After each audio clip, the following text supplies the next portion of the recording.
પરિપૂર્ણ થયા વગર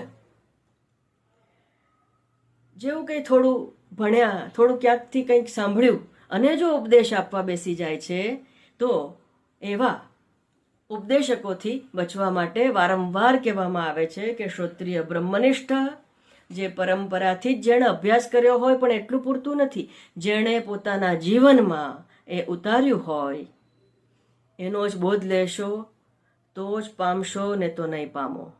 ગુરુ વગર ના રહી જજો, ગુરુ ન કરો તો વાંધો નહીં. પરમાત્મા ક્યાં જતા રહ્યા છે? કૃષ્ણમ વંદે જગતગુરુ. કોઈ ગુરુ ન મળે તો ગુરુ દત્તાત્રેય છે, ગુરુ કૃષ્ણ પરમાત્મા છે. બસ એમનું નામ લો, એ તમને સાચા ગુરુ સુધી જરૂર પહોંચાડી દેશે.